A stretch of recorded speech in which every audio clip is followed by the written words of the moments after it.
Okay, so we're talking about the chapter on how to close more effectively.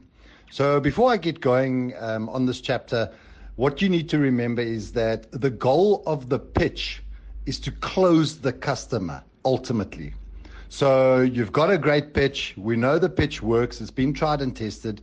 But very, very important that you understand the pitch has been designed in a way that the better you follow that pitch and the more deliberately you are in following the pitch 100% to a T, the better you become at closing, the more money you will make. So the goal of the pitch is to ultimately close the customer. And I'm going to be talking to you about how to close more effectively. So for starters, as I said, follow the close in the pitch 100%. Don't change the close. It's the most powerful part in the pitch, and we know it works. So don't change the close. Follow the pitch 100%. Don't prejudge the customer, guys. So you won't know if they're going to buy until you try and close them. So what often happens is we have an unbelievably confident pitch right throughout the pitch, and when we get to the close, we wanting to prejudge the customer because we think they won't buy. That's a very, very big mistake to avoid. You won't know until you actually try and close them. So what I'm saying to you on that bullet point is go ahead, follow the pitch in the close and see what happens. Another thing to be aware of and what's really, really important in the close is to make sure that you are confident. Confidence makes all the difference in our business. So if you've been confident throughout the pitch and you get to the close, keep that same level of confidence that you've had throughout the pitch. Bullet point number 4 says, have a great attitude about your product. And what we're basically talking about there is, do you believe in your product? If you've got a great attitude about your product and you are excited about your product, it makes the close in the pitch so much more effective. Just believe in your heart that everybody you speak to needs your product. Bullet point number 5 says, assume the close. Okay, so very, very simply, guys, in this business, in our sales system, you do not ask for permission when you are getting into the close with the customer. You need to assume that you've done a great job, and then you just assume that this customer is going to take your product. So in the close, just assume that we are going to continue with where we left off when you were pitching the benefits and the features of the product, and that the customer is going to take your product. Do not ask for permission.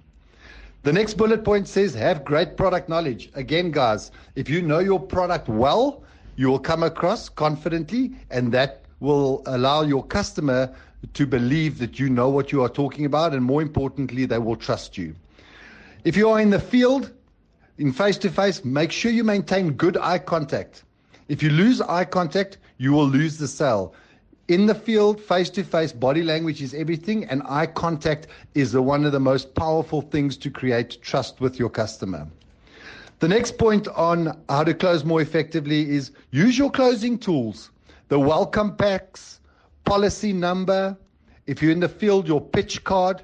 It's a good idea to let them hold it if you are in the field doing face-to-face, because people like to hold on to something that they then can create belief in for themselves.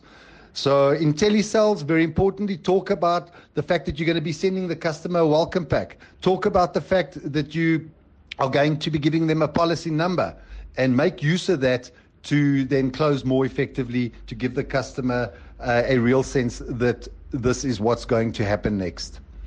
Be indifferent. Guys, do not be desperate and chase the sale. Just trust the law of averages. People hate pushy or desperate salespeople. So just be indifferent. And what we mean by that is, you know what? It's almost an attitude of, if you take it, you take it. If you don't take it, you don't take it.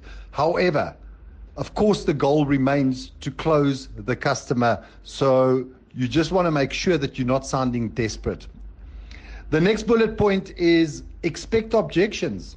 Guys, objections are questions to a customer needing more clarity, or they don't understand something. Don't see objections as a negative. So expect objections, handle them, and get straight back into your close. But make sure that you are handling the objections in a confident way, and you know what you are talking about, and you are answering the question that the customer has for you. And then the last part under this first section is KISS, not kill. Very simply, it means get to the point, stick to the pitch, don't oversell. Big pitfall or trap that we fall into in our business is when the customer asks a question or you're dealing with an objection, we want to go and give them a long story and put more stuff or more information into dealing with the objection or the question that the customer might have. Just deal with the objection, explain the benefits and the features simply, and then get back to the point, stick to the pitch, don't oversell to a customer. It's not necessary. Okay, so then there's a nice section under how to close more effectively, which speaks about why customers don't buy and what you can do about it. Okay, let's deal with those. So one of the reasons why customers don't buy is you are not following the proven pitch, which I've spoken about now. Just stick to the pitch 100%. If you don't stick to the pitch, you're going to run the risk of talking a lot of nonsense and confusing the customer. Another reason why customers don't buy is poor objection handling. Again, we've spoken about this. Just become a master at handling objections. Practice until it becomes a natural response for you. If somebody woke you up at 2 o'clock in the morning and gave you an objection, you need to know how to handle that in a way that is natural. The next and the third bullet point in terms of why customers don't buy, the customer does not understand you.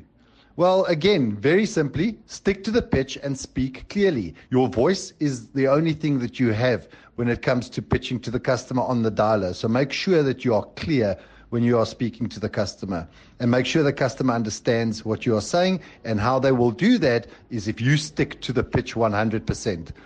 The next one is the customer does not trust you. Trust is everything, guys. So using the C principle is critical to make sure that the customer buys into you and trusts you, and also never, ever lie to a customer. If you get asked a question, a direct question, make sure you answer the customer truthfully and don't beat around the bush. The next one is you have not overcome their objections. We've spoken about that. One of the reasons why customers don't buy is because you haven't overcome their objections. Listen carefully, acknowledge the customer's objections or their concerns, and then answer the question clearly. I think we've mentioned that already. Very, very important. The customer can't afford it or does not need it. Well, yes, that is a reason why customers don't buy. And very, very simply, your role there, your only role is to qualify your customer. Don't waste time on non-buyers.